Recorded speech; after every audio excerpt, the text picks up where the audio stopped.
El nombre de Ramón Encinas Dios está escrito con letras de oro en la historia del Sevilla Fútbol Club. Este pontevedrés, que no llegó a hacer carrera como futbolista debido a las lesiones, sí tuvo una exitosa trayectoria como entrenador. Tras iniciarse en clubes modestos en Cataluña, recala en el Sevilla en 1925 de la mano del Barón de Gracia Real y de Juanito Balompédico. Se hace cargo del equipo que ya dominaba con autoridad en el fútbol andaluz y en el que destacaban los Spencer, Quinqué y Brand. En la primera etapa, Moncho Encinas logra 2 Copas de Andalucía y tras no repetir en su tercera campaña regresa a su tierra. En 1932, Ramón Sánchez Pizjuán vuelve a reclutar al técnico gallego para la causa sevillista y viene acompañado de jugadores que marcaron una época como Fede y Deva. De la mano de Encinas, el Sevilla alcanza el ansiado ascenso a Primera División en 1934 y al curso siguiente lo alza además como campeón de la Copa Presidente de la República. Tras el estallido de la Guerra Civil, abandona el Sevilla y a la terminación de esta tendría una exitosa etapa en el Valencia, con el que conseguiría los títulos de Copa y Liga en 2 temporadas consecutivas. Luego recaló en el Real Madrid, con el que solo logró ser subcampeón, para en 1945 volver de nuevo al conjunto de Nervión. En esa primera campaña conseguiría su éxito más sonado como técnico sevillista, al proclamarse campeón de Liga tras aquel agónico y meritorio 1-1 en las Corts frente a un FC Barcelona que se habría alzado con el título de haber vencido en su propio feudo. Al término de la campaña siguiente, Encinas dejó el banquillo sevillista y tras un periodo de formación en tierras británicas, volvió al club para desarrollar funciones de secretario técnico y posteriormente como asesor técnico. De todo ello trata el programa de hoy, de esta figura mítica que le da el nombre al banquillo de oro sevillista y de la que nos habla Fernando Gallego. Al igual que otros muchos entrenadores, Ramón Encinas comenzó siendo jugador. Él había nacido en Pontevedra a finales del siglo XIX y siguiendo los pasos de uno de sus hermanos mayores, ingresa en 1906 a la edad de 13 años en el Pontevedra Fútbol Club. En aquellos momentos él se desempeñaba como delantero, aunque más adelante figurará como un gran defensa. Retrasa su posición y mejora mucho técnicamente. Es curioso que, siendo adolescente, viajó de Polizón a Montevideo, Uruguay, y allí se enroló con varios equipos de aquella capital, llegando a jugar muchos partidos. Le valía su calidad para poder figurar en estas alineaciones. Con el tiempo regresó a España, lo haría vía Londres, donde tuvo oportunidad de aprender de los mejores técnicos ingleses, entre ellos Herbert Chapman, y se sabe que posiblemente este viaje a Uruguay fuera para tratar de evitar hacer el servicio militar. De hecho fue absuelto y continuó su carrera futbolística. Se incorpora al Real Vigo Sporting Club, uno de los 2 clubes de los que después surgirá el Real Club Celta de Vigo, y será un notorio defensa que hacía pareja con Otero. Llegará incluso a ser preseleccionado en 1920 para acudir a las Olimpiadas de Amberes. Pero el hecho de que no fuera profesional, como era habitual en estos tiempos, que aún no existían los profesionales, le impidió ir, pues su jefe, él era oficinista en una empresa, no le dio permiso para acudir a los Juegos Olímpicos. Un par de años más tarde recalará en el FC Barcelona, pero las lesiones le impedirán jugar con continuidad y decidirá retirarse. Conforme acaba su etapa de jugador, él permanece en Cataluña y dirige a varios equipos humildes como el Reus o el Palafrugell. Ya en 1925, a través del Barón de Gracia Real y de Juanito Balompédico, a la sazón era el secretario de la entidad, lo llaman para que venga a Sevilla a entrenar. Esta sería su primera etapa en el club. Cuando llega al Sevilla Fútbol Club se encuentra con una camada de jugadores en los que están todavía los Quinqué, Spencer, Herminio, Ocaña, y va a obtener éxitos porque se hará las 2 primeras temporadas que entrena en el Sevilla Fútbol Club con 2 campeonatos de Andalucía, el máximo campeonato a nivel regional que existía. En 1928, el descalabro que sufre en esta competición le hará abandonar el club, pero además era una constante en su carrera el hecho de no permanecer nunca más de 2 o 3 temporadas en el cargo en cualquiera de los clubes por los que pasó. Es entonces cuando decide regresar a Galicia para entrenar al fundado 4 años antes Real Club Celta de Vigo, que nació de la fusión de Fortuna y Vigo Sporting Club, donde él fue jugador, y en los comienzos lo tuvo muy difícil, porque llevando pocos meses en el cargo, que ha eliminado en la fase de ascenso a Primera División, precisamente contra el Sevilla Fútbol Club, y la directiva lo cesa. Aún así, meses después, irá en su búsqueda y le dará un giro a la visión que existía sobre su valía y sobre su trabajo, que terminarán haciendo un banquete en su honor en Galicia. En estos tiempos simultaneaba su cargo de entrenador del Celta con los de entrenador de la selección de Galicia y entrenador de la selección española. No olvidemos que en estos momentos había dos figuras para llevar adelante la selección española, como eran la de seleccionador, que ocupaba en aquel momento otra persona, y la de entrenador, que recaía sobre su figura. Atraído por el fútbol del norte, concretamente por el fútbol vasco, recala en el Club Deportivo Alavés, otra entidad donde sus éxitos le harán ser muy querido. Se encontrará con jugadores que después traerá al Sevilla Fútbol Club y finalizará su etapa, tan solo en un año, que se cerrará con un banquete de homenaje y un partido de veteranos contra jugadores actuales en los que él incluso se calzará las botas y participará como jugador. Esto es seña de digamos, la admiración que profesaban los vitorianos hacia su figura. En 1932 vuelve en una segunda etapa al Sevilla Fútbol Club de la mano de Ramón Sánchez Pizjuán, que se acababa de incorporar como presidente de la entidad. Además, como hemos dicho antes, traerá consigo 3 jugadores, 2 de ellos procedentes del Alavés, como fueron Fede y Deva, muy importante después en éxitos posteriores, y otro posiblemente conocido de su etapa en Galicia, del seguimiento que le hacía al fútbol gallego, que era Silvosa. En esta segunda etapa de Ramón Encinas en el Sevilla Fútbol Club se va a producir un primer hito muy importante para la historia de la entidad, que es el ascenso en 1934 a Primera División. Tras varios años figurando en Segunda División, siempre quedando al borde del ascenso, se consigue por fin tan ansiado éxito. Tan solo una temporada después llegará el primer título nacional a la entidad. Con Ramón Encinas, el Sevilla Fútbol Club se proclama, tras vencer al Centre de Sport del Sabadell, campeón de la Copa Presidente de la República, Campeonato de España. Ese mismo año, a final de año, conseguirá además su tercera Copa de Andalucía. Figuraban en este equipo Izaguirre y también los Fede, Deva que había traído del Alavés, así como Campanal, entre otros. Con la guerra civil, la actividad futbolística cesa, prácticamente no hay partidos, ninguno de carácter oficial y solo algunos amistosos, y el Sevilla Fútbol Club sufre una desbandada por este hecho. Muchos jugadores van al frente, otros regresan a su ciudad de origen, y es lo que sucede con Ramón Encinas. Ramón, Moncho, como era conocido cariñosamente, regresa a Galicia, y en estos años sí sigue desempeñando el cargo de entrenador de la selección española en los pocos compromisos que hay en el año 36 y 37 de la selección en partidos contra Portugal, pero prácticamente se desvincula del Sevilla Fútbol Club. Incluso aparece en prensa que ocupará el cargo de director técnico de un equipo muy humilde llamado 15 Ligero. No será hasta el final de la guerra cuando él vuelva al fútbol de élite.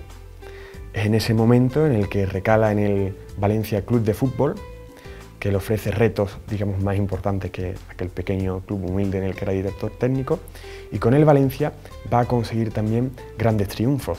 Primero llegará la Copa de España en el año 41, el primer título nacional que conseguía el club levantino. El año siguiente se proclamará campeón de Liga. Otro gran éxito que lo encumbra hasta el punto de que es el Real Madrid el que se interesa en hacerse con sus servicios. Club en el que entrenará una temporada después, donde si bien no consiguió ningún título, sí un subcampeonato de Liga y un subcampeonato de Copa. Tras arduas gestiones, el 1 de julio de 1945, el Sevilla firma por tercera vez a Ramón Encinas.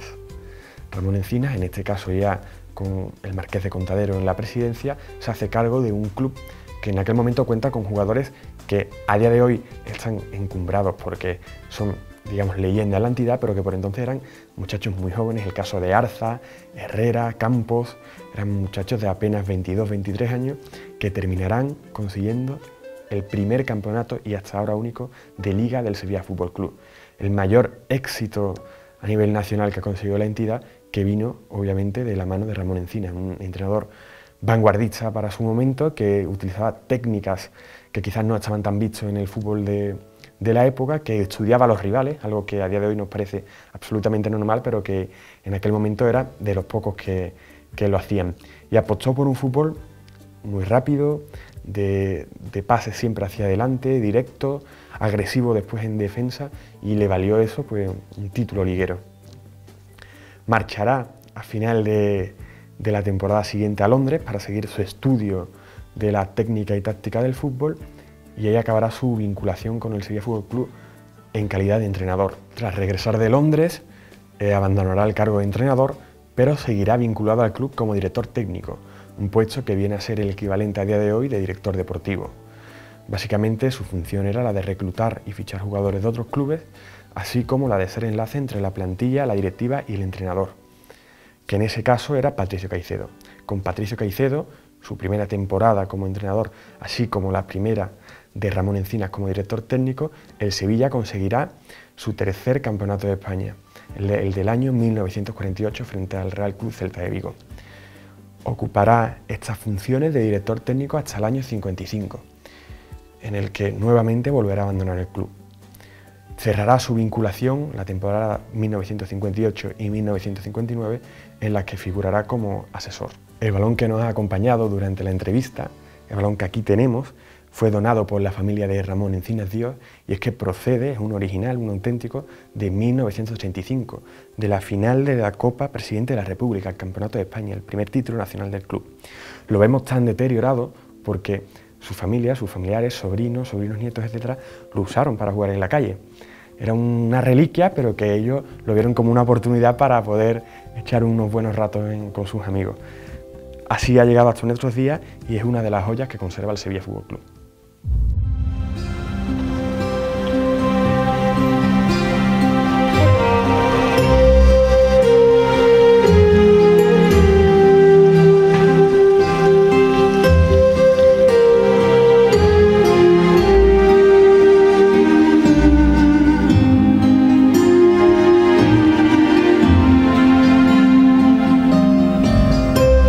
Hola, me llamo Ramón Encinas, como mi tío abuelo. Lo que se ve al fondo es la casa donde nació mi tío abuelo. En resumidas cuentas, aquí es donde se comenzó a gestar el título de Liga de 1946.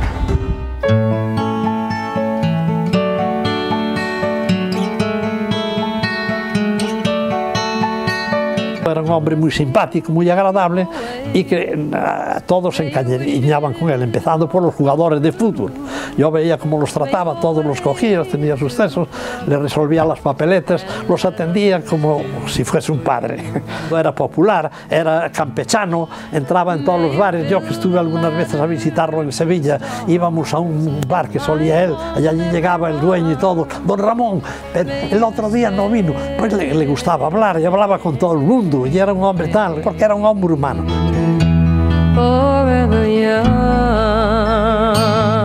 Mi tío era cerebral, pero anteponía y mantenía las cualidades de los jugadores como eran los de los andaluces: el dribbling, el hacer el juego bonito, el hacer los pases ellos y de llegar entre un grupo y tal, cambiándose y no hacer la cosa metódica, estudiada, que se sabe que tal. Había que ver la diferencia que cuando iba uno a un partido de fútbol, y yo fui a muchos, jugar el Sevilla con el Bilbao, pues era de no entenderse los del Bilbao, porque querían el él, pero le parecían unos tíos como Gaspar Rubio, como el otro, que driblaba a 4 tíos sin que ellos se dieran cuenta. Era un fútbol individual, era un fútbol que respiraba, fíjate en esto, respiraba el corazón.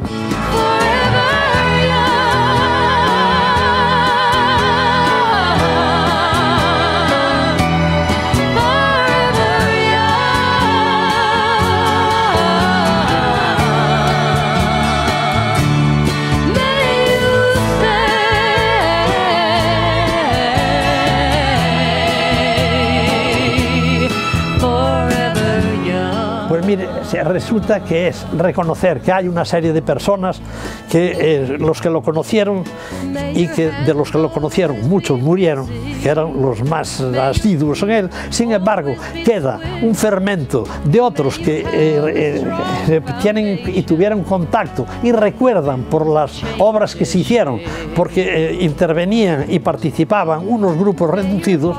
Pues que se haga ese recuerdo es una satisfacción para los pocos que cada vez cuando va uno envejeciendo quedamos menos y es más trabajoso porque la gente está hoy en otros menesteres. El Sevilla Fútbol Club, a los familiares de Ramón Encina Dios, al técnico que nos enseñó el camino de la grandeza, al Sevilla Fútbol Club, llevándonos a Primera División, a conquistar nuestras primeras copas y nuestro único título de liga, porque no se puede olvidar a quien fue irrepetible y hasta ahora inigualable, eternamente agradecido, en Pontevedra a 12 de marzo de 2013. El Sevilla para él era su vida, era lo mejor del mundo, porque siempre que podía tiraba para Sevilla y recorría todos los sitios. Para él era una de las partes integrantes de su vida.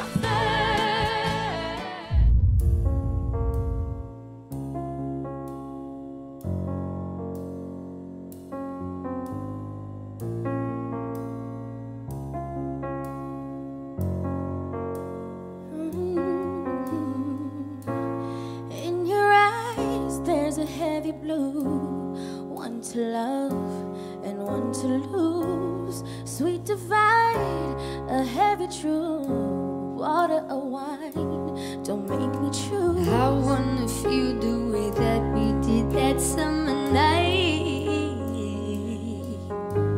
drunk on the feeling, alone with the stars in the sky. I've been running through the jungle, I've been running with the wolves to get to you, to get to you. I've been down the darkest alley, saw the dark side of the moon to get to you, to get to you. I've looked for love in every stranger, took too much to ease the anger of you. I've been running through the jungle, I've been running with the wolves to get to you, to get to you. Your fingertips trace my skin to places I've never been. Blindly I am following, break down these walls. I wanna feel the way that we did that summer night, drunk on a feeling, alone with the stars in the sky. Ooh. I've been running through the jungle, I've been running with the wolves to get to you, to get to you. I've been down the darkest alley, saw the dark side of the moon to get to you. Looked for love in every stranger, took too much to ease the anger of you. I've been running through the jungle, I've been crying with the wolves to get to you. Your fingertips trace my skin to places I've never been. Blindly I am following, break down these walls. I wanna feel the way that we did that summer night, drunk on a feeling, alone with the stars in the sky.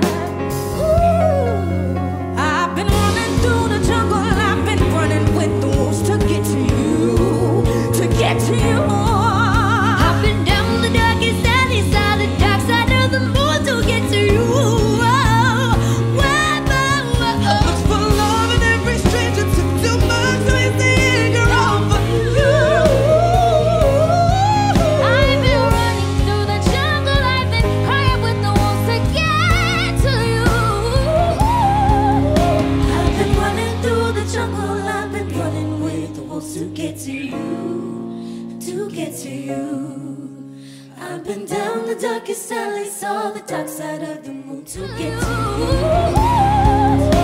I've been running through the jungle, I've been running with the wolves to get to you, to get to you. I've been down the darkest alley, saw the dark side of the moon to get to you, to get to you.